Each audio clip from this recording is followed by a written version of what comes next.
ആദരണീയനായ ഏറ്റവും ആദരണീയനായ പ്രിയ മാത്യൂസ് പാസ്റ്റർ, അതോടൊപ്പം തന്നെ ഈ സൂമിൽ അറ്റൻഡ് ചെയ്യുന്ന എല്ലാ പ്രിയപ്പെട്ടവർക്കും കർത്താവായ യേശുക്രിസ്തുവിന്റെ നാമത്തിൽ സ്നേഹവന്ദനം അറിയിക്കുന്നു. നമുക്ക് ഒന്നിച്ച് റോമാലേഖനം ഓരോ അധ്യായമായി പഠിപ്പാൻ ദൈവം ഇവിടുന്ന് കൃപ നൽകിയിരിക്കുന്നതിനാൽ ദൈവത്തിന് സ്തോത്രം. ദൈവം നൽകിയിരിക്കുന്ന അവസരങ്ങൾക്കായി സ്തോത്രം. നമുക്കറിയാം, കേരളത്തിലൊക്കെ വലിയ പ്രളയത്തിന്റെ വെള്ളപ്പൊക്കത്തിന്റെ കെടുതികൾ അനുഭവിക്കുന്നു. അതിന് മധ്യത്തിൽ നിങ്ങൾ അവിടെയും ഞങ്ങൾ ഇവിടെയും സുരക്ഷിതരായി സൂക്ഷിക്കുന്ന ദൈവസ്നേഹത്തിന് സ്തോത്രം അർപ്പിക്കുന്നു. നമ്മൾ റോമാലേഖനം പഠിക്കുമ്പോൾ വളരെ വിശാലമായി പഠിക്കേണ്ട ഒരു അധ്യായമാണെങ്കിലും നമ്മുടെ പരിമിതികൾ നിമിത്തം നമ്മൾ ഓരോ ആഴ്ച ഓരോ അധ്യായം വീതമാണ് ഇപ്പോൾ തീർത്തുകൊണ്ടിരിക്കുന്നത്. അതുകൊണ്ട് തന്നെ വളരെ സ്പീഡിലാണ് കാര്യങ്ങൾ പോകുന്നത്. എനിക്ക് സന്ദേഹമുണ്ട്, എല്ലാ പ്രിയപ്പെട്ടവർക്കും പൂർണ്ണമായി ഗ്രഹിക്കാൻ അതുകൊണ്ട് കഴിയുന്നുണ്ടോ എന്ന് പേടിയുണ്ട്. എങ്കിലും നമ്മുടെ സമയത്തിന്റെ പരിധിയിൽ നിന്ന് നമ്മൾ ഒന്നിച്ച് ചിന്തിക്കുമ്പോൾ നിങ്ങൾ ദൈവത്താൽ അനുഗ്രഹിക്കപ്പെട്ടവരും വചനത്തിന്റെ പരിജ്ഞാനമുള്ളവരായതുകൊണ്ട് പെട്ടെന്ന് ഗ്രഹിക്കാൻ കഴിയും എന്ന് വിശ്വസിക്കുന്നു. ഇന്ന് നമ്മൾ 3-ാം അധ്യായത്തിലേക്ക് കടക്കുകയാണ്. മുഖവരകൾ അധികമില്ലാതെ കടക്കുകയാണ്. നമുക്കറിയാം, കഴിഞ്ഞ അധ്യായങ്ങളിൽ പഠിച്ചത് ജാതികളായ പ്രിയപ്പെട്ടവർ ശിക്ഷായോഗ്യരാണ്. അതിനൊരു കാരണമുണ്ട്. എന്താണ് രക്ഷയുടെ വില എന്നറിയണമെങ്കിൽ ശിക്ഷയുടെ ആഴം അറിയണം. ശിക്ഷയുടെ ആഴം അറിയണമെങ്കിൽ അവരെത്രത്തോളം പാപത്തിൽ അധപ്പതിച്ചവരാണെന്ന് അറിയണം. അങ്ങനെ ലോകത്തിലെ ജാതികൾ പാപത്തിൽ അധപ്പതിച്ചവരാണ് എന്ന് നമ്മൾ 1-ാം അധ്യായം 18 മുതലുള്ള വാക്യങ്ങളിൽ കണ്ടു. യഹൂദരും ഒഴിവുള്ളവരല്ല, അവരും പാപത്തിൽ അകപ്പെട്ടവരാണ്. അവർക്ക് നല്ല യഹൂദരെന്നുള്ള പേരുണ്ട്, അഥവാ നല്ല പാരമ്പര്യമുണ്ട്. അതോടൊപ്പം തന്നെ ന്യായപ്രമാണം അവർക്ക് കിട്ടിയിട്ടുണ്ട്. ഉടമ്പടിയുടെ അടയാളമായ സർക്കംസിഷൻ, പരിച്ഛേദനയേറ്റവരാണ്. പക്ഷേ അവരുടെ ഹൃദയം പുറമേ യഹൂദനായവനല്ല യഹൂദൻ, അകമേ യഹൂദനായവനാണ് എന്ന 2-ാം അധ്യായത്തിന്റെ അവസാനം നമ്മൾ വായിക്കുകയുണ്ടായി. അപ്പൊ ന്യായമായ പല ചോദ്യങ്ങൾ അവരുടെ ഉള്ളിൽ വരും. ഈ അധ്യായത്തെക്കുറിച്ച് വേദശാസ്ത്രജ്ഞന്മാർ പറഞ്ഞിരിക്കുന്നത് ചോദ്യങ്ങളും ഉത്തരങ്ങളുമായിട്ടാണ്. അതായത് പൗലോസ് എന്ന് പറയുന്ന പഴയ മനുഷ്യൻ, യഹൂദനായ പഴയ പരീശനും ചോദ്യങ്ങൾ ചോദിക്കുന്നു. യേശുവിന്റെ ശിഷ്യനായി തീർന്ന പുതിയ ശിഷ്യനായ പൗലോസ് അതിന് മറുപടി നൽകുന്നു. ചിലര് ശൗല് പൗലോസായെന്ന് പറയാറുണ്ട്. ഞാൻ അങ്ങനെ പറയാതിരുന്നത് 2 പേരാ. ഒന്ന് എബ്രായ പേരും മറ്റൊന്ന് ഗ്രീക്ക് നാമവുമാണ്. അതുകൊണ്ടാണ് അത് പറയാതിരുന്നത്. ശൗല് പൗലോസായതല്ല, കുറച്ച് 2 പേരും നേരത്തെ തന്നെ ഉണ്ടായിരുന്നു. എന്നാൽ അത് അവരുടെ 2 പേരുടെയും പശ്ചാത്തലത്തിലുള്ള എബ്രായ പേരും ഗ്രീക്ക് പേരുമാണെന്നേ ഉള്ളൂ. പോട്ടെ. അപ്പോ പഴയ പൗലോസ്, യഹൂദ പരീശനായിരുന്ന പൗലോസ് ചോദ്യങ്ങൾ ചോദിക്കുന്നു. ന്യായമായ രീതിയിൽ ഉയരാമെന്ന ചോദ്യം മറ്റുള്ളവരുടെ പ്രതിനിധിയായി ചോദിക്കുന്നു. അതിനുത്തരം പൗലോസ് നൽകുന്ന ആ ശൈലിയിലാണ് ഈ 3-ാം അധ്യായം എഴുതിയിട്ടുള്ളത്. അപ്പൊ അവർക്ക് മറ്റുള്ളവരെക്കാൾ വിശേഷതയില്ല എന്ന് പൗലോസ് 2-ാം അധ്യായം അവസാന വാക്യത്തിൽ സ്ഥാപിക്കുകയുണ്ടായി. പുറമേ യഹൂദനായവനല്ല യഹൂദൻ, അകമേ യഹൂദനായവനാണ് യഹൂദൻ എന്ന് സ്ഥാപിക്കുകയുണ്ടായി. അപ്പൊ ന്യായമായി പല ചോദ്യങ്ങൾ ഉയരാം. അത് താന് വിവിധ സ്ഥലങ്ങളിൽ അഭിമുഖീകരിച്ച ചോദ്യം കൂടെയാണ്. ഞാൻ മുമ്പേ പറഞ്ഞതുപോലെ ആക്ഷേപങ്ങൾ ഉയരുകയാണ്, ചോദ്യങ്ങൾ ഉയരുകയാണ്. എന്താ ഒന്നാമത്തെ ചോദ്യം? യഹൂദന് എന്നാൽ യഹൂദന് എന്ത് വിശേഷത? യഹൂദന് വിശേഷത ഒന്നുമില്ലേ? നീ പ്രസംഗത്തിൽ പറയാറുണ്ടല്ലോ, യഹൂദന് നീ എഴുതുന്നുണ്ടല്ലോ, വലിയ വിശേഷത ഇല്ലെന്ന് പറയുന്നുണ്ടല്ലോ. യഹൂദനും ജാതിയല്ല ഒരുപോലെയാണെന്ന് പറയാറുണ്ടല്ലോ. നിന്റെ പ്രസംഗത്തിൽ എല്ലാവരും പാപികളാണെന്ന് പറയാറില്ലേ?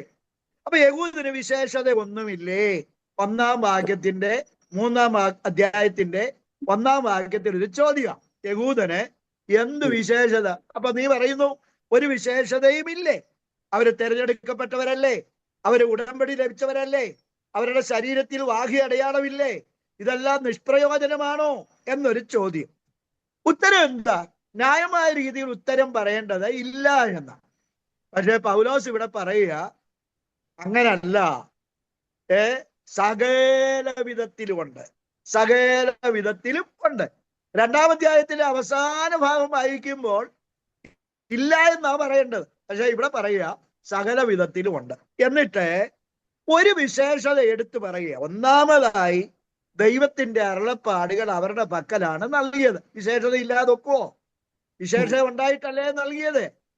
നമുക്കറിയാം 9-ാം അധ്യായത്തിലേക്ക് വരുമ്പോൾ വാക്യ വിശേഷതകൾ 9-ാം അധ്യായത്തിൽ നമ്മൾ വായിക്കുന്നുണ്ട്.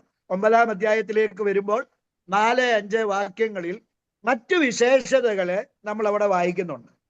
എന്തിനാ ഇസ്രായേലിനെ തെരഞ്ഞെടുത്തത്, യഹൂദരെ തെരഞ്ഞെടുത്തത്? കുറഞ്ഞത് 4 കാര്യത്തിന് വേണ്ടിയാ. ഒന്ന്, ഒരു വിശുദ്ധ ഹോളി ജനറേഷൻ, ഒരു വിശുദ്ധ വംശമായിരിക്കാൻ.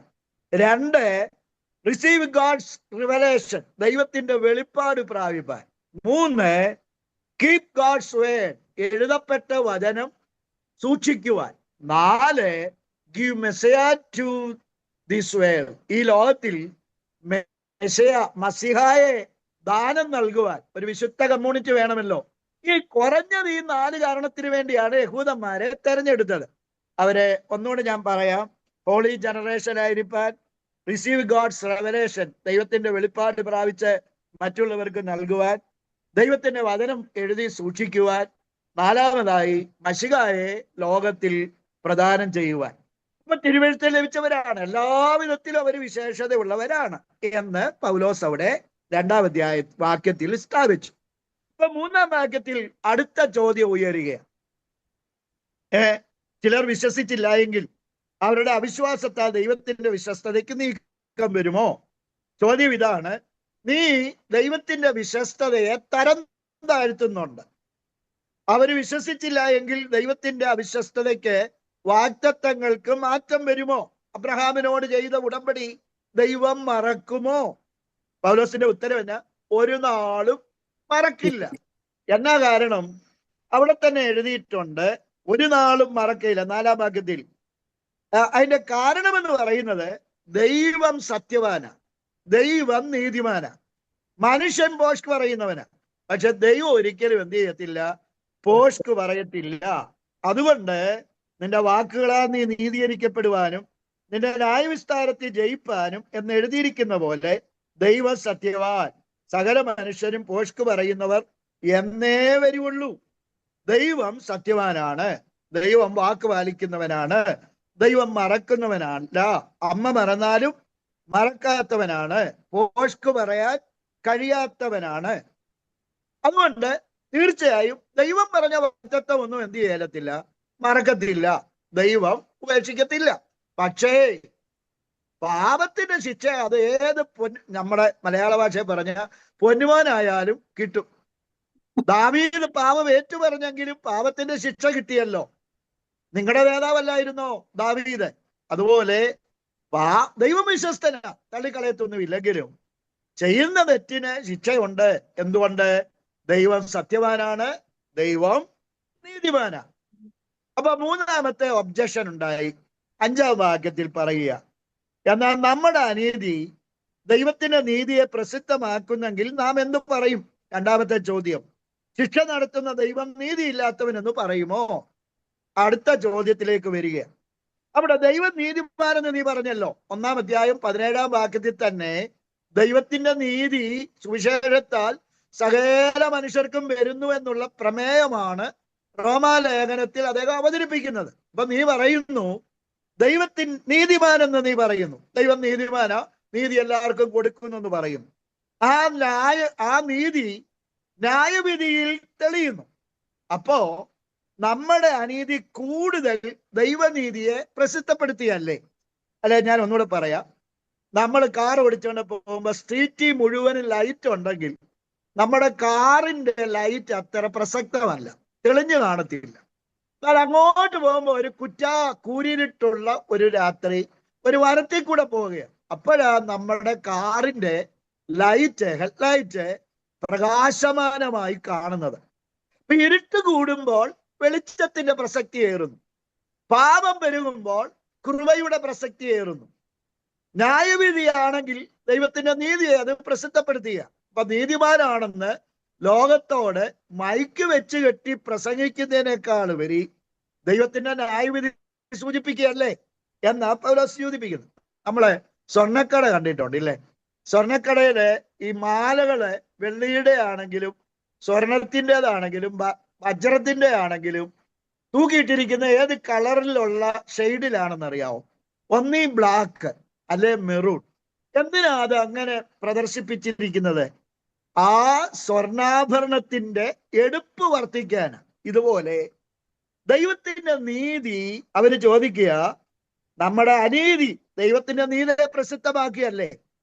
അല്ലെങ്കിൽ ശിക്ഷ നടത്തുന്ന ദൈവം നീതിയില്ലാത്തവനെന്ന് വരില്ലേ എന്ന് അവര് ചോദിക്കുക. അപ്പോൾ അവിടെ ഉത്തരം പൗലോസ് പറയുക, ഞാൻ മാനുഷ്യരീതി പറയുന്നു, ഒരു നാളും അല്ല, ഒരു നാളും അല്ല, ഒരു നാളും അല്ല എന്ന് പൗലോസ് അവിടെ പറയുക.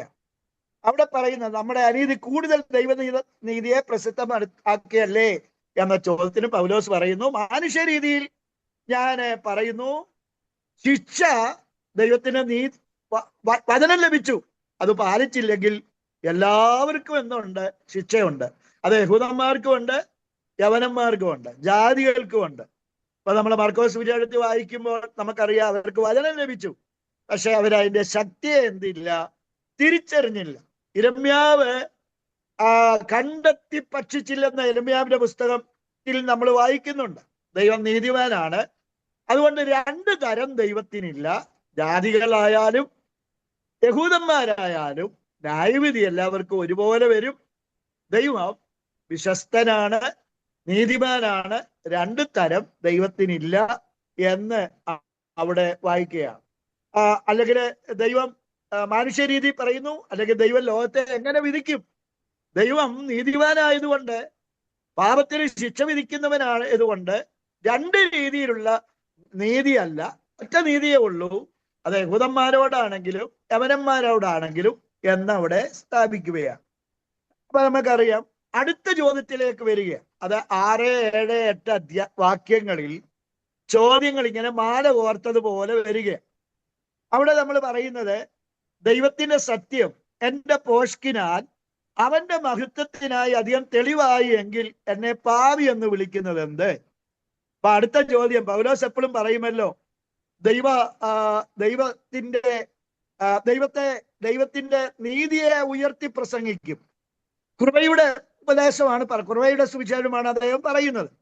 അപ്പൊ പാപം ചെയ്യുന്നവനെ കൂടുതൽ നീതിമാനായി മാറ്റുന്നതാണ് സുവിശേഷമെങ്കിൽ പിന്നെന്തിനാ അവനെ പാപി എന്ന് വിളിക്കുന്നത്? സുവിശേഷം ഏതു പാപിയെ നീതിമാനാക്കുക.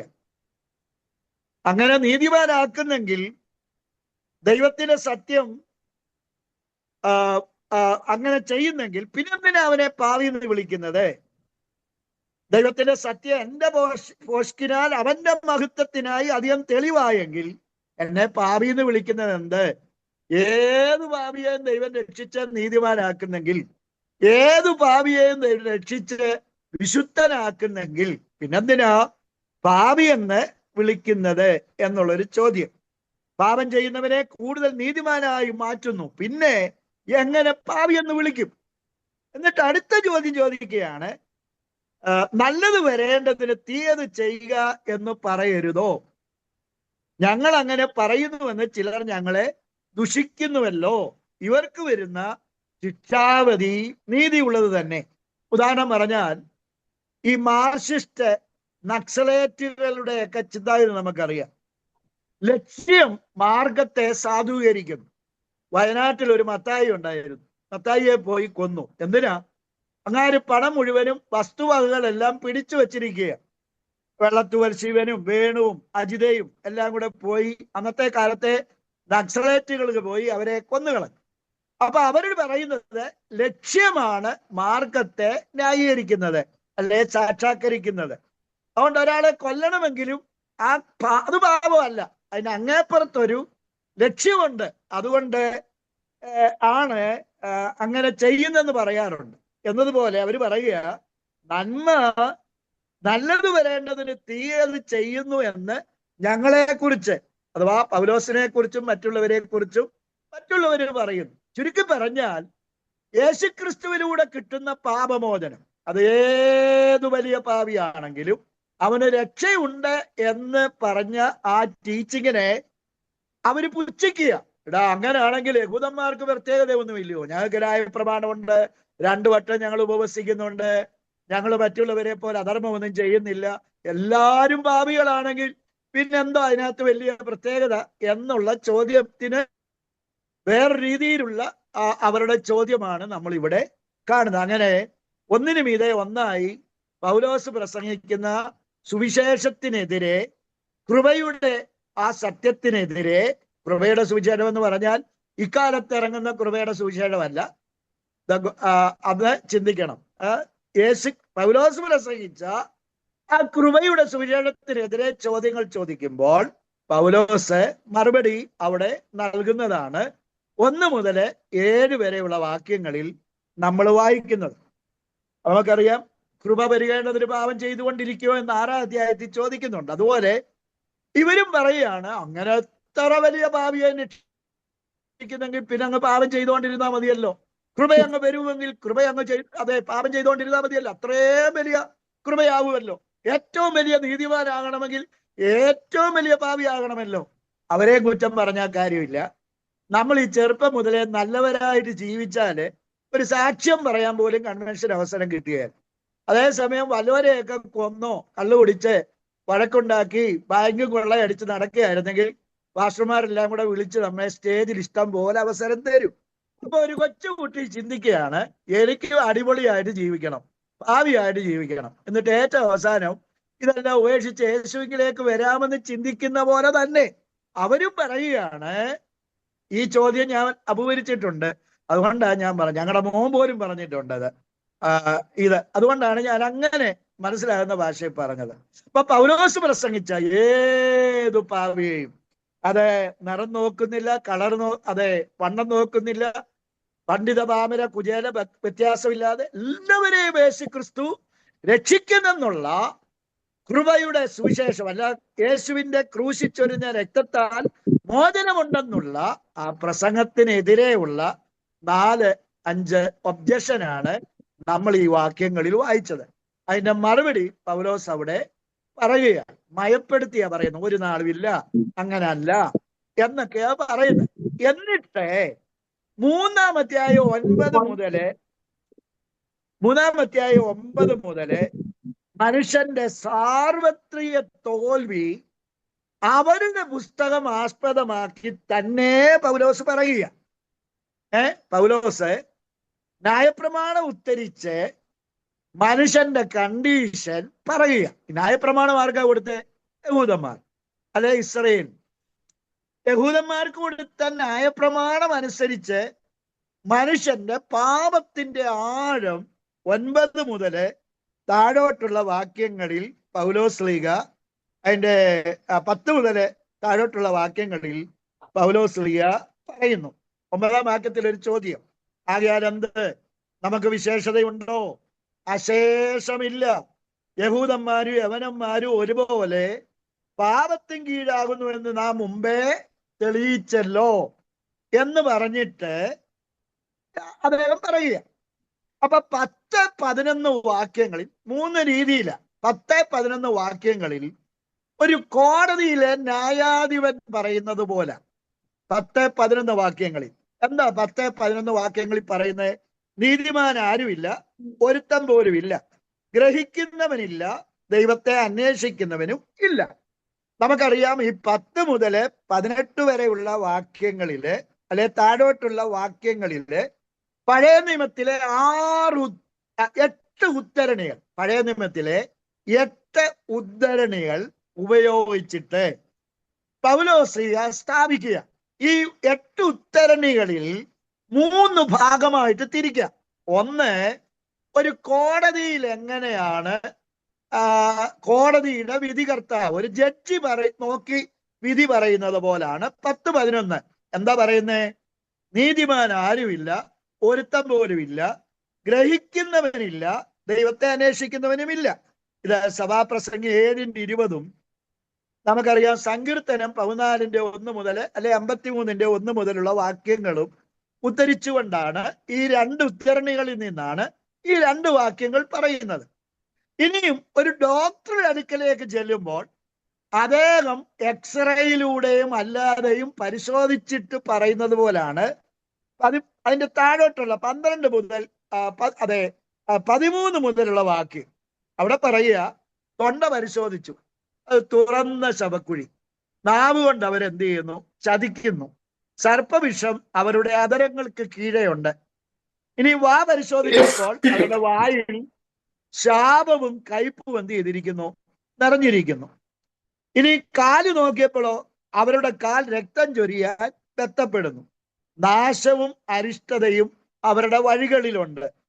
ഇത്രയും അദ്ദേഹം ഒരു ഡോക്ടർ പറയുന്നത് പോലെ അപ്പൊ അവനെ പരിശോധിച്ചു. ഇതെല്ലാം വാക്യം എന്ന് പറയുന്നത് അവരുടെ തൊണ്ട തുറന്ന ശവക്കുഴി എന്നുള്ളത് സങ്കീർത്തനം 5:9.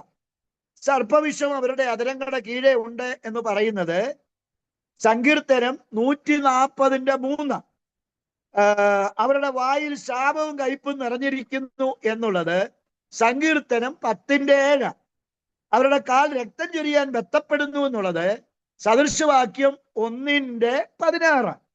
അപ്പോൾ ഈ വാക്യങ്ങളെല്ലാം ഉദ്ധരിച്ചിട്ട് അദ്ദേഹം പറയുകയാണ്, വേണ്ടത് നിങ്ങളുടെ ന്യായപ്രമാണം തന്നെ പറയുന്നു മനുഷ്യർ പാപികളാണ്, അവരുടെ തൊണ്ട തുറന്ന ശവക്കുഴിയാണ്. അപ്പൊ ഇവിടെ എടുത്തു പറയുന്നത് അവരുടെ സംസാരത്തിലും പ്രവൃത്തിയിലുമുള്ള പാവമാണ്. നാവ് കൊണ്ട് അവര് ഇന്നത് സർപ്പവിഷമുണ്ട്, കാല് രക്തത്തിനായി പതിയിരിക്കുന്നു അല്ലെ ബന്ധപ്പെടുന്നു, അത് അവരുടെ പ്രവൃത്തിയെ കാണിക്കുക.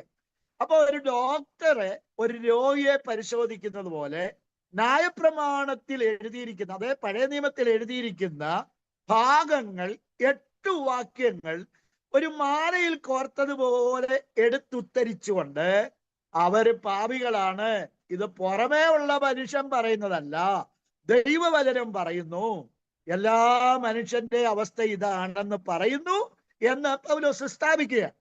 ഇനിയും ഏറ്റവും അവസാനമായിട്ട് വരുമ്പോൾ അവരുടെ ഹൃദയത്തിന്റെ അവസ്ഥയാണ് അതിന്റെ അന്തരംഗം 17-18 വാക്യത്തിൽ പറയുന്നത് അവരുടെ അന്തരംഗം എങ്ങനെയാണെന്നുള്ളതാണ്. അവരുടെ അന്തരംഗം എങ്ങനെയുള്ളതാണെന്നാണ് 17-18 വാക്യങ്ങൾ പറയുന്നത്.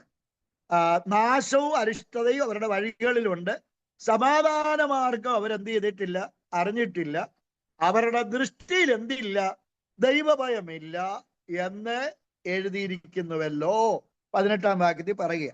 അപ്പൊ ചുരുക്കി പറഞ്ഞ ഒന്നാമത് നീതിമാൻ ആരുമില്ല എന്ന് പറഞ്ഞ് അവരുടെ ദൃഷ്ടിയിൽ ദൈവഭയമില്ല എന്ന് സ്ഥാപിച്ചുകൊണ്ട് പൗലോസ് ഇതിന്റെ ഇടയ്ക്ക് ധാരാളം കാര്യങ്ങളിലൂടെ അവരുടെ പാപത്തിന്റെ ആഴം വെളിപ്പെടുത്തിയ.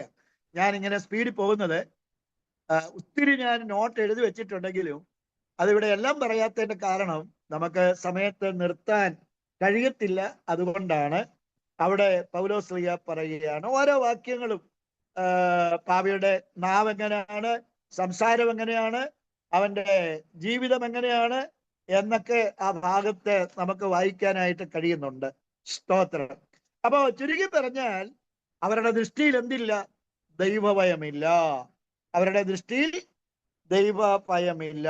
അവരെ പാപത്തെ സ്നേഹിച്ച് ദൈവഭക്തി ഇല്ലാത്തവരായി. അതിന്റെ 11-18 വാക്യങ്ങൾ വായിക്കുമ്പോൾ സിൻ ഡിക്ലെയർ ഗോഡ്ലിനെസ്സിനെ കുറിച്ച് പാപം പ്രസിദ്ധപ്പെടുത്തിയ. 11-ാം വാക്യം ദൈവത്തെ അന്വേഷിക്കുന്നില്ല. 18-ാം വാക്യം ദൈവഭയം അവർക്ക് ഇല്ല. പാപത്തിന്റെ കഠിനത എടുത്ത് പറയുക. ചുരുക്കി പറഞ്ഞ 19-ാമത്തെ വാക്യവും 20-ാം വാക്യത്തിൽ പറയുന്നത് എന്തുവാ? ന്യായപ്രമാണം പറയുന്നതെല്ലാം ന്യായപ്രമാണത്തിന് കീഴിലുള്ളവരോടാണ് പ്രസ്താവിക്കുന്നത് എന്ന് നാം അറിയുന്നു. അങ്ങനെ ഏതു വായു അടഞ്ഞ് സർവ്വലോകവും ദൈവസന്നിധി ശിക്ഷ യോഗ്യമായി തീരേണ്ടതിന് തന്നെ. അഥവാ ന്യായപ്രമാണ പ്രകാരം യഹൂദന്മാർക്കും ശിക്ഷയുണ്ട്, ജാതികൾക്കും ശിക്ഷയുണ്ട്. ഒറ്റ വായും ഒരു മനുഷ്യൻ പോലും ഞങ്ങൾ അറിഞ്ഞില്ല, ഞങ്ങൾ ഒഴിവാണെന്ന് പറയാൻ പറ്റാത്ത രീതിയിൽ എല്ലാവരും ശിക്ഷായോഗ്യരെന്ന് സ്ഥാപിക്കുകയാണ്. 20-ാം വാക്യം. അതുകൊണ്ട് ന്യായപ്രമാണത്തിന്റെ പ്രവൃത്തികളാൽ ഒരു ജഡവും ദൈവസന്നിധിയിൽ എന്ത് ചെയ്യുന്നില്ല? നീതീകരിക്കപ്പെടുന്നില്ല. ന്യായപ്രമാണത്തിന്റെ അന്തസത്ത എന്താ? അത് ചെയ്യുന്നവൻ അതിനാൽ ജീവിക്കും. പക്ഷേ ഒരു മനുഷ്യനും അത് ചെയ്യാൻ പറ്റില്ല, പൂർത്തിയായി ചെയ്യാൻ പറ്റില്ല. അതുകൊണ്ട് ജീവൻ പ്രാപിക്കാൻ പറ്റില്ല. എന്നിട്ട് പറയുകയാണ്, ന്യായപ്രമാണത്താൽ ഒറ്റ കാര്യമേ കിട്ടുന്നുള്ളൂ, പാപത്തെ കുറിച്ചുള്ള പരിജ്ഞാനം കിട്ടുന്നു. എന്ന് പറഞ്ഞാൽ എന്താ? ഏതാണ് പാപം, ഏതൊക്കെയാണ് പാപം എന്ന് മനസ്സിലാക്കാനേ പറ്റുന്നുള്ളൂ. പാപത്തിന് മോചനം നൽകാൻ ന്യായപ്രമാണത്തിന് കഴിയുകയില്ല എന്ന് പൗലോസ് ആ 1 മുതൽ 19-20 വരെയുള്ള വാക്യങ്ങളിൽ സ്ഥാപിക്കുകയാണ്. ഏതുവായും സാർവത്രികമായും മനുഷ്യൻ പാപത്തിന് അടിമയാണ്. ചുരുക്കി പറഞ്ഞാൽ, ഇവിടെ പറഞ്ഞതിന്റെ ചുരുക്കെഴുത്ത് എന്തുവാ? 1, എല്ലാവരും പാപത്തിന് കീഴിലാണ്. 2, എന്തുകൊണ്ടാണ് മനുഷ്യനെ വിധിക്കുന്നത്? മനുഷ്യന്റെ അടി മുതൽ മുടി വരെ പാപം നിറഞ്ഞിരിക്കുന്നു. യഹൂദന്മാര് മാത്രമാണോ പാപികൾ? അല്ല. ജാതികൾ മാത്രമാണോ പാപികൾ? അല്ല. സാർവത്രിക ലോകം മുഴുവനും പാപത്തിന്റെ പിടിയിലാണ്. അവിടെ വർണ്ണവർഗ വ്യത്യാസ, കുബേര വ്യത്യാസമില്ല. പാപത്തെ പാപമായി കാണിക്കുന്നത് എന്താണ്? ന്യായപ്രമാണമാണ് പാപത്തെ പാപത്തമായി കാണിക്കുന്നത്. അഥവാ വെളിച്ചമില്ലെങ്കിൽ വഴിയിൽ കൂടെ കടന്നു പോകുന്ന പാമ്പ് പാമ്പാണെന്ന് നമുക്കറിയത്തില്ല, വള്ളിയാണെന്നേ കാണത്തുള്ളൂ. നമ്മൾ അങ്ങനെ പോകുമ്പോ ഏതാണ്ടേ കയറി ചവിട്ടി നമ്മൾ വിചാരിച്ചു വാഴയുടെ തടയാണ്. പക്ഷെ ഒരു ടോർച്ച് ഉണ്ടെങ്കിൽ അടിച്ചു നോക്കിയപ്പോഴാണ് മനസ്സിലായത് പാമ്പാണ്. ഇതുപോലെ ന്യായപ്രമാണം പാപത്തെ വ്യക്തമാക്കി കാണിക്കുന്നതാണ്. ന്യായപ്രമാണത്താൽ എന്തില്ല? വിമോചനമില്ല, പാപമോചനമില്ല.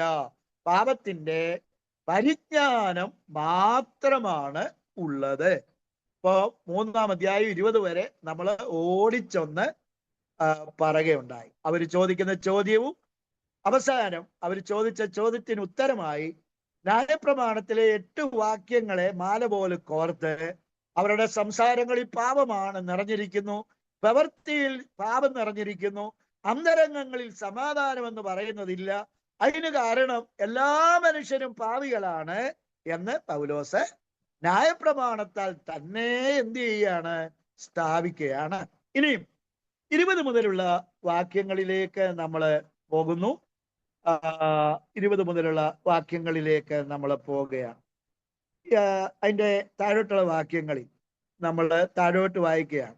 അപ്പൊ ഇവിടം വരെ 21 മുതൽ തുടർന്നുള്ള വാക്യങ്ങൾ 31 വരെ ദൈവനീതി വെളിപ്പെടുന്നതിന്റെ കാരണങ്ങളാണ്. അഥവാ 1-ാം അധ്യായം 18 മുതൽ 3-ാം അധ്യായം 20 വരെ നമ്മൾ വായിച്ചത് അതിന്റെ ഒരു കൾമിനേഷനാണ്, അതിന്റെ ഒരു കൺക്ലൂഷനാണ്.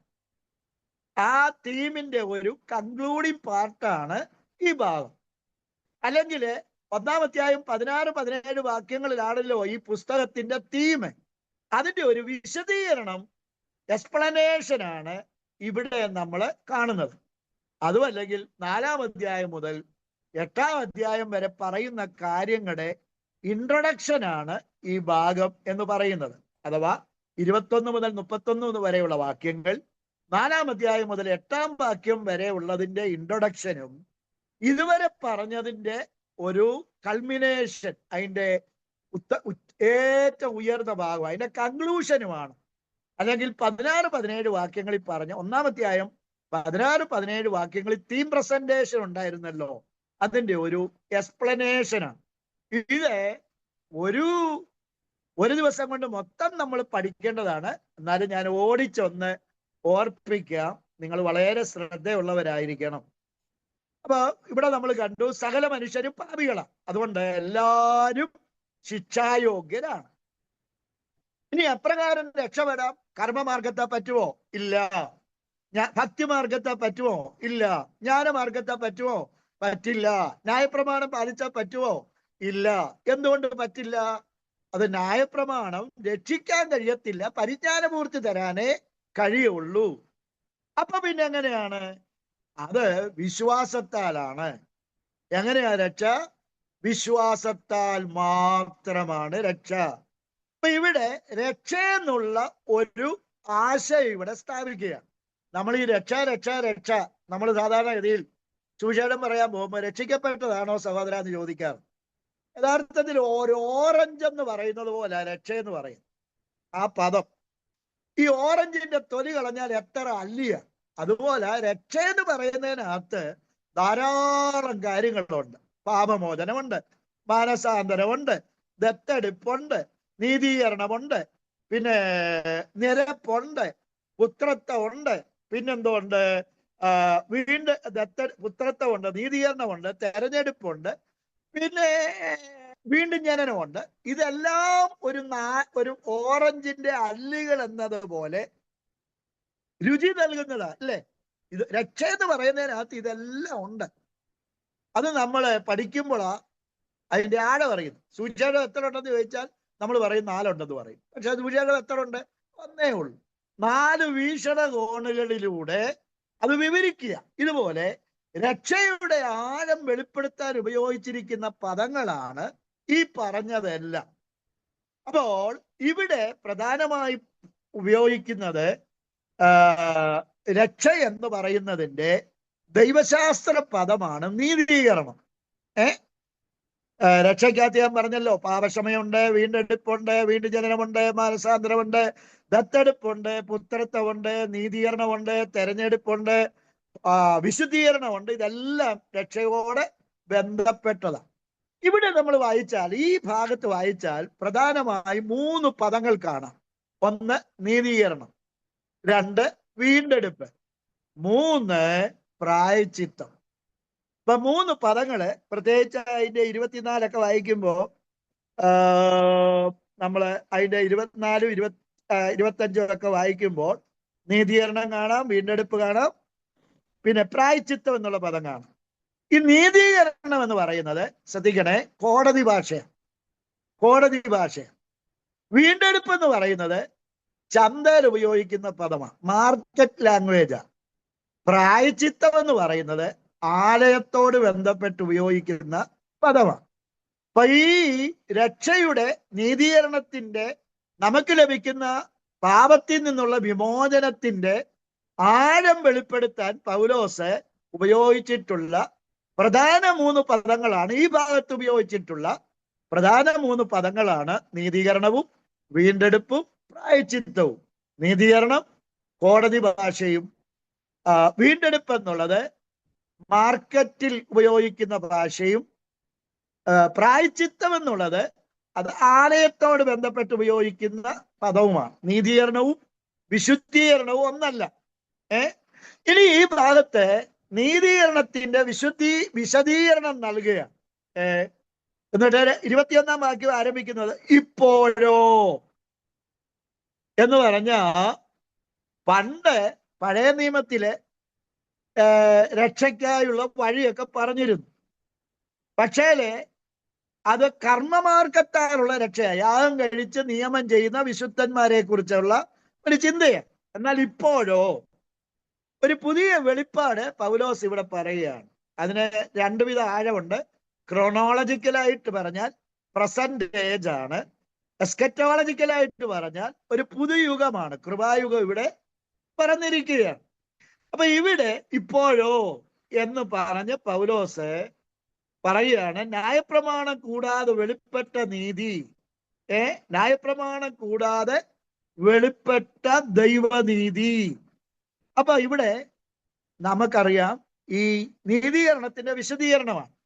അപ്പൊ ഈ നീതീകരണം എന്ന് പറയുന്നത്, അഥവാ ദൈവനീതി എന്ന് പറയുന്നത് ന്യായപ്രമാണം കൂടാതെ വെളിപ്പെട്ട നീതിയാണ്.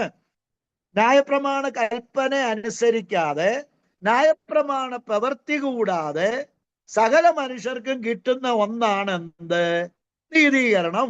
ന്യായപ്രമാണത്താലാണോ നീതീകരണം കിട്ടുന്നത്? അല്ല. ന്യായപ്രമാണത്തിന്റെ പ്രവൃത്തികളാണോ? അല്ല.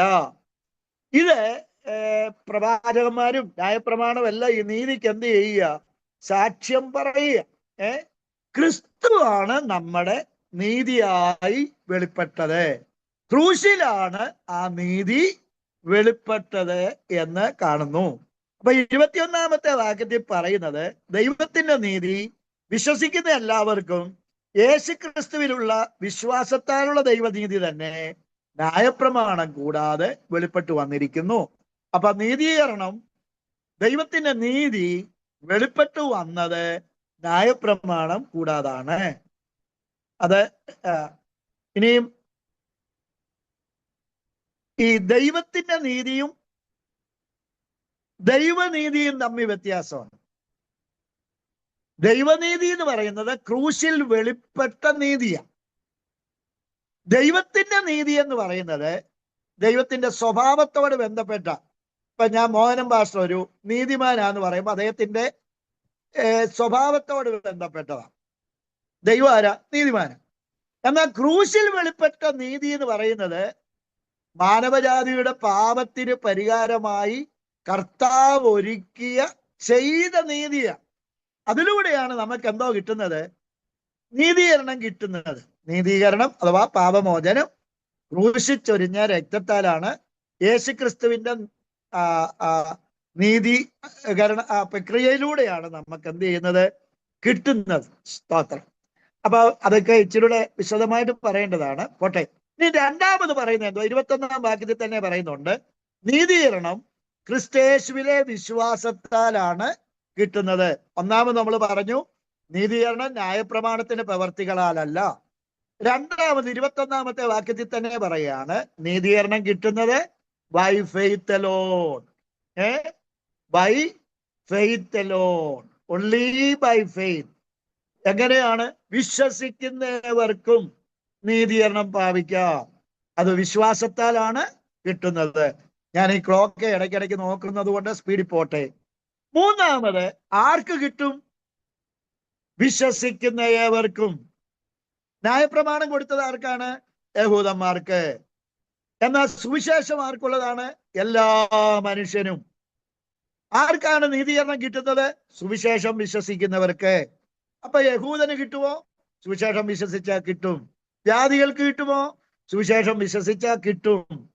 അപ്പോ എല്ലാവർക്കും. ആർക്കാണ് നീതീകരണം കിട്ടുന്നത്? എല്ലാവർക്കും. അവിടെ വിവേചനമുണ്ടോ? ഇല്ല. ആർക്കും? വിശ്വസിക്കുന്ന ഏവനും കിട്ടും.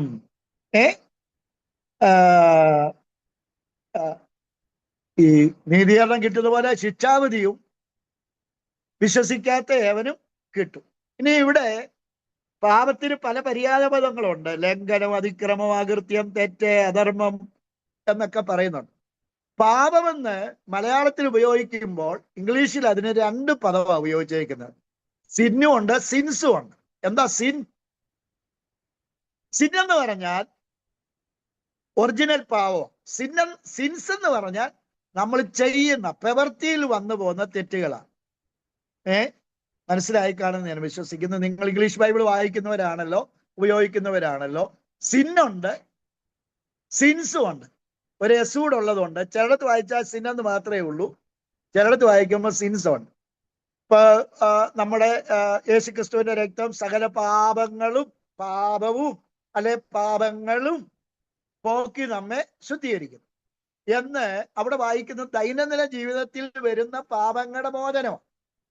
എന്നാൽ യേശുക്രിസ്തുവിന്റെ രക്തത്താൽ പാപങ്ങളുടെ മോചനം, പാപങ്ങളുടെ വീണ്ടെടുപ്പ് എന്ന മോചനം ഉണ്ട്. അവിടെ സിൻ എന്നുള്ളൊരു ഒറിജിനൽ പാപത്തെയാണ് സൂചിപ്പിക്കുന്നത്. നിങ്ങളെ ഞാൻ പറഞ്ഞത് മനസ്സിലായി കാണുമെന്ന് ഞാൻ വിശ്വസിക്കുന്നു. ഒറിജിനൽ പാപം ഉണ്ടെന്ന് പറഞ്ഞാൽ എന്നാ? ആദാമിലൂടെ മാനവജാതിക്ക് കിട്ടേണ്ട പാപത്തിന്റെ പാപം, ആ ശിക്ഷ. പിന്നെ നമ്മൾ രക്ഷിക്കപ്പെടുമ്പോൾ അതുവരെയുള്ള സകല പാപവും എന്ത് ചെയ്തു? ക്ഷമിക്കപ്പെട്ടു. പിന്നെ കിട്ടുന്നത് എന്താണ്? പാപങ്ങളുടെ അഥവാ സിൻസിന്റെ മോചനമാണ്. സിന്നിന്റെ മോചനം യേശുവിനെ രക്ഷകനായിട്ട് സ്വീകരിക്കുമ്പോൾ കിട്ടുന്നു.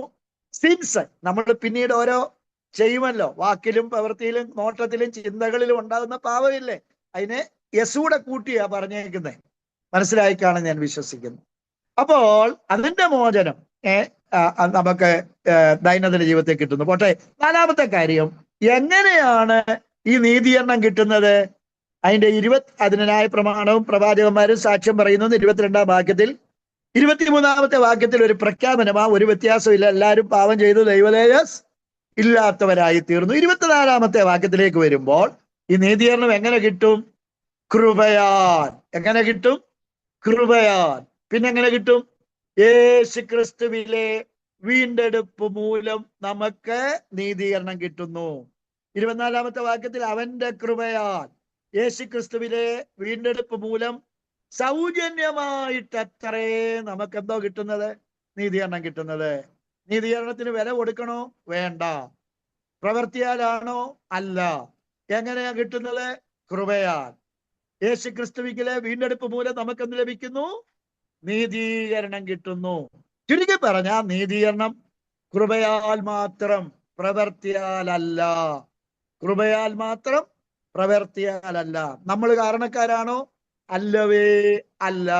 4-ാമത്തെ കാര്യം, കൃപയാലാണ് യേശു ക്രിസ്തുവിലെ വീണ്ടെടുപ്പ് മൂലം നീതീകരണം നമുക്ക് കിട്ടുന്നത്. 5-ാമത്, ഇതിന് കൊടുത്ത വില എന്താണ്? 25-ാമത്തെ വാക്യത്തിൽ നീതീകരണത്തിന് വില കൊടുത്തത് ആരാണ്? വിശ്വസിക്കുന്നവർക്ക് അവൻ തന്റെ രക്തം മൂലം പ്രായശ്ചിത്തമാകുവാൻ ദൈവം അവനെ പരസ്യമായി നിർത്തിയിരിക്കുന്നു. വില കൊടുത്തത് ആരാ? ദൈവം. എന്താ വില കൊടുത്തത്? തന്റെ പുത്രന്റെ രക്തം. ഇവിടെ ആ വാക്യത്തിൽ തന്നെ 4 പദങ്ങൾ നമ്മൾ വായിക്കുന്നുണ്ട്. 1 വീണ്ടെടുപ്പ്, മറ്റൊന്ന് പ്രായശ്ചിത്തം, 3 രക്തം, 4 പരസ്യമായി നിർത്തി, അഥവാ ഡിമോൺസ്ട്രേഷൻ എന്ന് പറയാം. ഈ 4 പദങ്ങൾ ഉപയോഗിച്ചാണ് നമുക്ക് കൊടുത്ത വിലയുടെ ആഴം പറയുന്നത്. ഒരു ചന്തയിൽ ഒരു പെങ്കൊച്ചിനെ അടിമയായി കെട്ടപ്പെട്ട് നിർത്തിയിരിക്കുക. ഒരു നല്ല മനുഷ്യൻ പോയി വില കൊടുത്ത് വാങ്ങി അവളെ സ്വതന്ത്രരായി വിടുന്നത് പോലെ പാപത്തിന്റെ വില, ശിക്ഷ ഏറ്റെടുത്ത് കർത്താവ് നമുക്ക് വില നൽകി നമ്മെ വീണ്ടെടുത്തു. ഇനിയും പ്രായശ്ചിത്തം അർപ്പിക്കുക എന്ന് പറഞ്ഞാൽ, പ്രായശ്ചിത്തം എന്നുള്ള വാക്കിന് കൊടുത്തിരിക്കുന്ന പദമെന്ന് പറയുന്ന ഇലാസ്റ്റീരിയോ എന്നുള്ളൊരു പദമാണ്. അറ്റോൺമെന്റ്. അതേ പദമാണ് കൃപാസനത്തിന് ഉപയോഗിച്ചിട്ടുള്ളത്. ഇപ്പൊ വർഷത്തിൽ ഒരിക്കൽ കൃപാസനത്തിൽ രക്തം തളിച്ച് വിമോചനം നൽകുന്നത് പോലെ, അല്ലെ അവർക്ക് മഹാപാപപരിഹാര ബലി അവരെ ആഘോഷിക്കുന്നത് പോലെ, കർത്താവ് നമുക്ക് വേണ്ടി പ്രായശ്ചിത്തമായി. അതിനുവേണ്ടി ചൊരിയപ്പെട്ടത് എന്താണ്? കുഞ്ഞാടിന്റെ വിലേറിയ രക്തം. എന്നിട്ട് കർത്താവ് എന്തോ ചെയ്തു? അതിനെ ഡിമോൺസ്ട്രേറ്റ് ചെയ്തു. എന്ന് പറഞ്ഞ പഴയ നിയമത്തിലെ പുറത്ത് നിൽക്കേ ഉള്ളൂ, എല്ലാവരും പ്രാകാരത്തിൽ നിൽക്കുക. ഈ മഹാപുരോഹിതൻ മാത്രം അകത്ത് കയറി കൃപാസനത്തിൽ രക്തം തളിച്ചിട്ട് പുറത്ത് വന്ന് നിങ്ങൾക്കെല്ലാവർക്കും സമാധാനം എന്ന് പറയുമ്പോൾ അവര് എല്ലാ സമാധാനം പ്രാപിച്ചുകൊണ്ട് അങ്ങ് പോവുകയാണ്. പക്ഷേ തിരശീല 2ആയിട്ട് ചീന്തി ഒരു പുതുവഴി കർത്താവ് തുറന്നു. കൃപാസനം എന്നേക്കുമായി തുറന്നു. അതാ പരസ്യമായി മുൻനിർത്തിയിരിക്കുന്നു. നമുക്ക് രക്ഷപ്പെടാൻ പഴയ നിയമത്തിലെ ഭക്തന്മാരെ വർഷത്തിൽ ഒരിക്കൽ ചൊരിയുന്ന രക്തം നമ്മൾ കാണത്തില്ല. പക്ഷേ വിശ്വാസത്താൽ കണ്ണുയർത്തി കാൽവറി ക്രൂശിലേക്ക് നോക്കുമ്പോൾ അന്നും ഇന്നും ആ ക്രൂശ് ഉയർത്തപ്പെട്ടിരിക്കുക. കർത്താവ് നമ്മുടെ പാപക്ഷമയ്ക്ക് വേണ്ടി അവനെ നമ്മുടെ മുമ്പിൽ മുൻനിർത്തിയിരിക്കുകയാ. എന്ത് ചെയ്തിരിക്കുക? കർത്താവ് നമുക്ക് വേണ്ടി അവിടെ പ്രദർശിപ്പിച്ചിരിക്കുക. പരസ്യമായി നിർത്തിയിരിക്കുക. ഈ പദങ്ങളൊക്കെയാണ് യേശുക്രിസ്തുവിന്റെ രക്തത്തിന്റെ അഥവാ നമുക്ക് കിട്ടിയ നീതീകരണത്തിന്റെ വില ഇവിടെ ആഴം കൊടുക്കുവാൻ പറഞ്ഞിട്ടുള്ള പദങ്ങൾ എന്ന് പറയുന്നത്. അപ്പോൾ നീതീകരണത്തിന് വില കൊടുത്തതാരാ? ദൈവം. നീതീകരണത്തിന് വില കൊടുത്തതാരാ? ദൈവം. അതിനുവേണ്ടി ഉപയോഗിച്ച പദങ്ങൾ ഞാൻ സൂചിപ്പിച്ചല്ലോ. ഇനിയും 6-മത് കർത്താവ് അതിനെ എന്ത് ചെയ്തിരിക്കുക? പരസ്യമായി നിർത്തിയിരിക്കുക. പൂർണ്ണ നീതിയായി പുറമേയിൽ നമ്മൾ മുൻ ചെയ്ത പാപങ്ങളുടെ പരിഹാരത്തിനായി കർത്താവിനെ പരസ്യമായിട്ട് അവിടെ എന്ത് ചെയ്തിരിക്കുക? നിർത്തിയിരിക്കുക. താമ്ര സർപ്പത്തെ ഉയർത്തിയതുപോലെ ക്രൂശിൽ യേശു ക്രിസ്തുവിനെ ഉയർത്തി എന്ത് ചെയ്തിരിക്കുക? പരസ്യമായി നിർത്തിയിരിക്കുക. ഇപ്പൊ യേശു ക്രിസ്തുവിനെ എവിടെയാ പരസ്യമായി ഉയർത്തി നിർത്തിയത്? നഗരവാതിലിന് സമീപം വന്ന് യോഹന്നാൻ 19:20 വായിക്കുന്നു. ഉത്സവ ദിവസത്തിൽ എന്ന് മത്തായി 27:15 വായിക്കുന്നു. വഴിയരികിൽ നിന്ന് മത്തായി 27 39, അതുകൊണ്ട് ആ വഴിയെ പോകുന്നവരെല്ലാം പരിഹസിക്കുന്നത്. 39 വായിക്കുന്നു. എബ്രായ, ഗ്രീക്ക്, യവനായ ഭാഷയിൽ, ലാറ്റിൻ ഭാഷയിൽ മേളി തൂക്കി എന്ന് യോഹന്നാന്റെ സുവിശേഷം 19:20 വായിക്കുന്നു. ഭൂമിയുടെ മധ്യഭാഗത്ത് നമുക്ക് വേണ്ടി എന്ത് ചെയ്തു? കർത്താവ് ക്രൂശിക്കപ്പെട്ടു. ക്രിസ്തുവിനെ പരസ്യമായി നിർത്തിയിരിക്കുന്നു. ഇപ്പൊ ചെന്നാൽ ക്രൂശ് കാണത്തില്ലെങ്കിലും സുവിശേഷം പ്രസംഗിക്കുമ്പോൾ ഉയർത്തപ്പെട്ട ക്രൂശ് അവിടെ ഉണ്ട്. ആരാ ക്രൂശിൽ മരിച്ച യേശു ക്രിസ്തുവിനെ രക്ഷകനായി സ്വീകരിക്കുമോ അവരുടെ പാപങ്ങൾക്ക് എന്തോ ഉണ്ട്? പരിഹാരമുണ്ട്. ഇന്നും നമ്മള് പ്രസംഗിക്കേണ്ടത് എന്തിനെയാണ്? ക്രൂശിക്കപ്പെട്ട കർത്താവിനെയാണ്. പക്ഷേ ഇന്ന് അനുഗ്രഹങ്ങൾ നൽകുന്ന, സന്തോഷിപ്പിക്കുന്ന കർത്താവിനെയാണ് എന്ത് ചെയ്യുന്നത്? കൂടുതലും പ്രകടിപ്പിക്കുന്നത്. ബുദ്ധിയില്ലാത്ത ഗലാത്യരെ, ക്രൂശിക്കപ്പെട്ട ക്രിസ്തുവിനെ നിങ്ങളുടെ മുമ്പിൽ വരച്ചു കെട്ടിയിരിക്കെ ക്ഷുദ്രം ചെയ്തു മയക്കി. അപ്പൊ ക്ഷുദ്രം ചെയ്തു മയക്കിയിട്ട് ഈ യേശുവിനെ അങ്ങ് എടുത്തു മാറ്റി, ക്രൂശിക്കപ്പെട്ട യേശുവിനെ എടുത്തു മാറ്റിയിട്ട് എന്റർടൈനർ ആയിട്ടുള്ള ഗിവിംഗ് ക്രൈസ്റ്റിനെ അവിടെ എന്ത് ചെയ്തു? പുതിയ തലമുറ പ്രതിഷ്ഠിച്ചു. എന്നാലേ ആരേലും 4 പേര് ദൈവവചനം കേൾക്കാൻ വരത്തുള്ളൂ. ക്രൂശിൽ മരിച്ച യേശു ഇതിനെ കുറിച്ച് പറഞ്ഞാലൊന്നും ഇന്നത്തെ കാലത്ത് അങ്ങോട്ട് രക്ഷയില്ല. സ്തോത്രം. അപ്പൊ ചുരുക്കി പറഞ്ഞ ഞാൻ പെട്ടെന്ന് പോകട്ടെ. അപ്പൊ നീതീകരണം എന്റെ താഴോട്ട് 27-ാമത്തെ വാക്യത്തിലേക്ക് വരുമ്പോൾ നീതീകരണം ഉറപ്പിക്കുന്നത് എങ്ങനെയാണ്? താൻ നീതിമാനും യേശു വിശ്വസിക്കുന്ന നീതീകരിക്കുന്നവനും ആകേണ്ടത് ഈ കാലത്ത് തന്നെ നീതിയെ പ്രദർശിപ്പിക്കാൻ തന്നെ അങ്ങനെ ചെയ്തത്. ആകയാൽ പ്രശംസ എവിടെ? അത് പോയി. ഏത് മാർഗത്താൽ? കർമ്മമാർഗത്താലോ അല്ല, വിശ്വാസ മാർഗത്താൽ. എന്നിട്ട് പറയുക, ഇത് ന്യായപ്രമാണത്തെ എന്ത് ചെയ്യുക? ഉറപ്പിക്കുകയാണ്. നീതീകരണം ദൈവം ദാനം ചെയ്തു. അതിന് മനുഷ്യന് പ്രശംസയ്ക്ക് ഒരു ഇടയില്ല. കർമ്മമാർഗത്താലാണോ? അല്ല, കൃപയാലാണ്. ഇനി 28-ാമത്, വിശ്വാസത്താൽ നമ്മൾ അതെന്ത് ചെയ്യുന്നു? സ്വീകരിക്കുന്നു. ന്യായപ്രമാണം അതെന്ത് ചെയ്യുന്നു? ഉറപ്പിക്കുന്നു. ന്യായപ്രമാണത്തെ അത് ഉറപ്പിക്കുന്നു. ഒരു പാവി രക്ഷിക്കപ്പെടുമ്പോൾ പഴയ നിയമത്തിൽ പറഞ്ഞ സത്യങ്ങൾ സത്യമാണെന്ന് തെളിയുക. ഒരു പാവി യേശുവിലൂടെ രക്ഷയിലേക്ക് വരുമ്പോൾ പഴയ നിയമത്തിലെ പ്രവചന പുസ്തകങ്ങളിൽ പറഞ്ഞത് സത്യമാണെന്ന് തെളിയല്ലേ? യെശയ്യാ പ്രവചനം 53-ലെ യേശുവിന്റെ ക്രൂശീകരണം, ആ ക്രൂശീകരണത്തിലൂടെ കിട്ടിയ പാപമോചനം നമ്മൾ വിളിച്ചു പറയുന്നത് എന്തുവാ? പഴയ നിയമത്തിലെ പ്രവചന സത്യങ്ങൾ സത്യമാണെന്ന് തെളിയിക്കുകയല്ലേ? മനസ്സിലായി കാണുമെന്ന് ഞാൻ വിശ്വസിക്കുന്നു. ഇതുപോലെ ഭാവി രക്ഷിക്കപ്പെടുമ്പോൾ അഥവാ നീതീകരണം ന്യായപ്രമാണത്തെ ഉറപ്പിക്കുകയാണ് ചെയ്യുന്നത്. നമുക്ക് നീതീകരണം കിട്ടുന്നത് കർമ്മമാർഗത്താലല്ല, വിശ്വാസ മാർഗത്താലാണ്. ഇനി ഇത്രയും പറഞ്ഞു കഴിഞ്ഞപ്പോൾ ന്യായമായി പിന്നെ ചില ചോദ്യങ്ങൾ വരാം. അത് 29 മുതലുള്ള വാക്യങ്ങളിലാണ്. അല്ല, ദൈവം യഹൂദന്മാരുടെ മാത്രം ദൈവമോ? ജാതിയുടെ ദൈവം അല്ലയോ? അതെ, ജാതിയുടെ ദൈവമാകുന്നു. യഹൂദന് പ്രശംസിപ്പാൻ വല്ലതും ഉണ്ടോ? നേരത്തെ ഉണ്ടായിരുന്നു.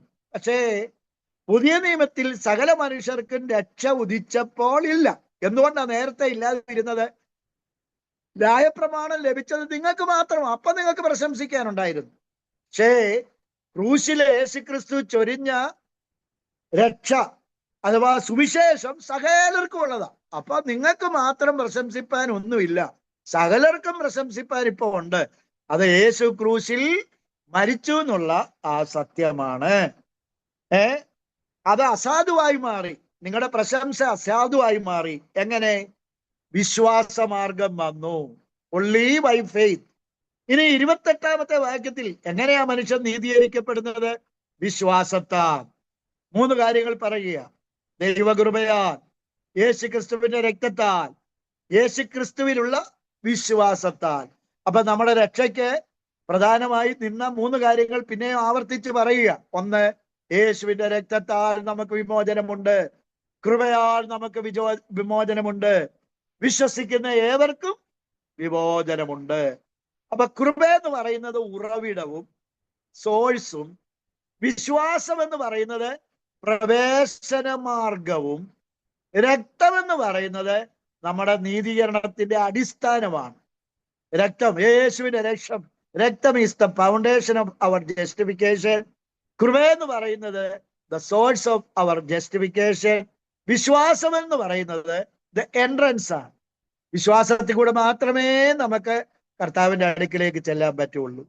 29 വാക്യവും 30 വാക്യവും വായിക്കുമ്പോൾ 29-30 യഹൂദന്റെ മാത്രം ദൈവമോ? ഉത്തരമല്ല, ജാതികളുടെ ദൈവമാണ്, ജാതികളുടെയും ദൈവമാണ്. ദൈവം ഒരുവൻ മാത്രമാണ്, അവിടെ രക്ഷപ്പെടാനും വഴി ഒന്നേ ഉള്ളൂ. ചോദ്യം 31 വിശ്വാസത്താൽ ന്യായപ്രമാണം ദുർബലപ്പെടുകയാണോ? അല്ല, വിശ്വാസത്താൽ ഉറപ്പിക്കുകയാണ്. എങ്ങനെ ഉറപ്പിക്കുന്നു? പാപികളും അത് ഏറ്റു പറയുന്നു. ഞങ്ങൾ ശിക്ഷാർഹരായിരുന്നു, ഞങ്ങൾ പാപികളായിരുന്നു, ഞങ്ങൾ നരകത്തിന് വിധിക്കപ്പെട്ടവരായിരുന്നു, യേശുവിന്റെ രക്തം ഞങ്ങളെ രക്ഷിച്ചു എന്ന് പറയുമ്പോൾ പാപികളും ന്യായപ്രമാണം പറഞ്ഞത് ഏറ്റുപറഞ്ഞ് ഉറപ്പിക്കുകയാണ് എന്ന് പൗലോസ്ലീഹ ഇവിടെ സ്ഥാപിക്കുകയാണ്. ഞാൻ ഇച്ചിരി സ്പീഡിൽ പോയതുകൊണ്ട് നിങ്ങൾക്ക് മനസ്സിലായി കാണുമോ എന്ന് ഞാൻ ഭയപ്പെടുന്നു. നീതീകരണത്തിന്റെ ഒരു 8 കൂട്ടം കാര്യങ്ങൾ ഞാൻ അവിടെ പറഞ്ഞു. അത് ഒന്നുകൂടെ ആവർത്തിക്കാം. ഒന്ന്, ന്യായപ്രമാണം കൂടാതെ വെളിപ്പെട്ടതാണ് ദൈവ നീതീകരണം. 2, നീതീകരണം ക്രിസ്തുയേശുവിലെ വിശ്വാസത്താലാണ്, വാക്യം 21. 3, നീതീകരണം വിശ്വസിക്കുന്ന ഏവർക്കും ഉള്ളതാണ്. 4, നീതീകരണം കൃപയാൽ ക്രിസ്തുയേശുവിലെ വീണ്ടെടുപ്പ് മൂലമാണ് നീതീകരണം പ്രാപിപ്പാൻ കഴിയുന്നത്. നീതീകരണത്തിന് വില കൊടുത്തത് മനുഷ്യരാണോ? അല്ല, ദൈവം തന്റെ പുത്രനെ നമുക്ക് വേണ്ടി നൽകി. പുത്രൻ തന്റെ ചങ്കിലെ ചോര നമുക്ക് വേണ്ടി നൽകി. ഉപയോഗിച്ചിരിക്കുന്ന പദങ്ങൾ 4 പറഞ്ഞു. വീണ്ടെടുപ്പ്, യേശുവിന്റെ രക്തം, പ്രായച്ചിത്തം, പരസ്യമായ ഡെമോൺസ്ട്രേഷൻ എന്നിവ ഞാൻ സൂചിപ്പിക്കുകയുണ്ടായി. ഇനിയും കർത്താവിനെ പരസ്യമായിട്ട് എന്ത് ചെയ്തിരിക്കുന്നു? മുൻകഴിഞ്ഞ പാപങ്ങളുടെ പൊറുമയുടെ തെളിവായി കർത്താവിനെ പരസ്യമായി നിർത്തിയിരിക്കുന്നു. 7ാമത്തെ കാര്യം, നീതീകരണം ന്യായപ്രമാണത്തെ ഉറപ്പിക്കുന്നു. പിന്നെ ഇവിടെ ചില ചോദ്യങ്ങൾ ഉയരുകയാണ്. അതാണ് നമ്മൾ വായിച്ചത്. ചോദ്യം 1, യഹൂദനെ പ്രശംസിപ്പാൻ വല്ലതും ഉണ്ടോ? ഇല്ല, പോയി. പണ്ടുണ്ടായിരുന്നു ന്യായപ്രമാണം, നിങ്ങളുടെ കയ്യിലുണ്ടായിരുന്നപ്പോൾ. ഇപ്പൊ സുവിശേഷം എല്ലാവർക്കുമാണ്. 2ാമത്തെ ചോദ്യം, യഹൂദന്റെ മാത്രം ദൈവമാണോ? അല്ല, എല്ലാവരുടെയും ദൈവമാണ്. 3ാമത്തെ ചോദ്യം, വിശ്വാസത്താൽ ന്യായപ്രമാണം ദുർബലപ്പെടുകയാണോ? അല്ല, ന്യായപ്രമാണം ഉറപ്പിക്കുകയാണ്. ആകയാൽ ഈ ദിവസങ്ങളിൽ അതൊന്നുകൂടെ നിങ്ങൾ ശരിക്ക് വായിക്കുക. പിന്നെ യൂട്യൂബിനകത്തൊക്കെ ഉണ്ടല്ലോ, 2-3 പ്രാവശ്യം കേൾക്കുക. അപ്പൊ നമുക്ക് ഇച്ചിരൂടെ പെട്ടെന്ന് മനസ്സിലാവും. നമ്മളെ ചില സ്പീഡിൽ പോകുന്നത് കൊണ്ട് ഒത്തിരി വാക്യങ്ങളുടെ അകമ്പടിയോടെ വിശദീകരിക്കണമെന്ന് ആഗ്രഹം ഉണ്ടെങ്കിലും പറ്റുന്നില്ല. ദൈവം നമ്മെ അനുഗ്രഹിക്കട്ടെ. ദൈവത്തിന്റെ കൃപ നമ്മുടെ മേൽ ചൊരിയട്ടെ. കർത്താവ് അനുവദിക്കുകയാണെങ്കിൽ അടുത്ത ആഴ്ച, നാളെ മുതൽ നിങ്ങൾക്ക് യോഗമുണ്ടല്ലോ, കൺവെൻഷൻ. ഞങ്ങളും പ്രാർത്ഥിക്കുന്നു. അടുത്ത ആഴ്ച കർത്താവ് അനുവദിക്കുകയാണെങ്കിൽ നമുക്ക് വീണ്ടും കാണാം. ദൈവം നമ്മെ അനുഗ്രഹിക്കട്ടെ.